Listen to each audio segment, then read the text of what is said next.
নমস্কার। আজ আবার অন্য কিছু।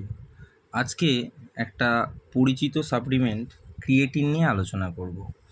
ক্রিয়েটিন এটা একটা ন্যাচারাল সাবস্টেন্স, যেটা সাধারণত আমাদের প্রত্যেক মানুষের শরীরে তৈরি হয় 3 থেকে 5 গ্রাম।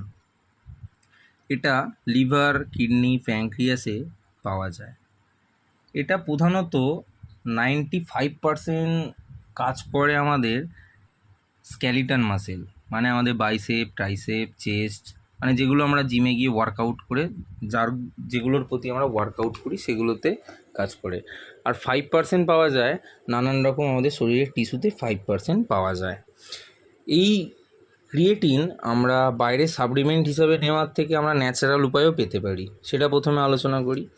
আমরা ন্যাচারাল উপায়ে 5 গ্রাম পাই রেড মিট থেকে, 3 গ্রাম পাই হোয়াইট মিট থেকে, ডিম থেকে পাই 0.1 গ্রাম পাই।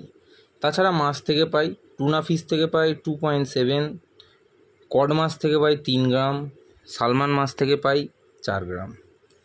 ক্রিয়েটিন কত পরিমাণে ইউজ করব? সাধারণত যদি ন্যাচারাল ক্রিয়েটিন মানে খাবারের মধ্যে থেকে নেওয়া যায়, সেই ক্রিয়েটিন 0.3 গ্রাম টু 0.8 গ্রাম পার কেজি পার ডে হিসাবে ইউজ করা যেতে পারে। ক্রিয়েটিন খেলে কি ক্ষতি হয়? ক্রিয়েটিন খেলে সাধারণত কোনো ক্ষতি হয় না। আমাদের একটা ভয় থাকে যে কিডনির ক্ষতি হয়। ক্রিয়েটিন খেলে কিডনির ক্ষতি হয় না। ক্রিয়েটিনের সাথে যদি আমরা পর্যাপ্ত পরিমাণে জল খাই, কিডনির কোনো ক্ষতি হয় না। তবে যাদের কিডনির সমস্যা আছে তারা যদি ক্রিয়েটিন খায় তাহলে কিন্তু কিডনির সমস্যা হতে পারে। ক্রিয়েটিনের কাজ কি? ক্রিয়েটিন আমাদের হাই ইন্টেন্সিটি ট্রেনিং করতে সাহায্য করে, হেভি ওয়েট লিফটিং করতে সাহায্য করে এবং এটিপি বাড়াতে সাহায্য করে। নমস্কার, সবাই ভালো থাকবেন, সুস্থ থাকবেন।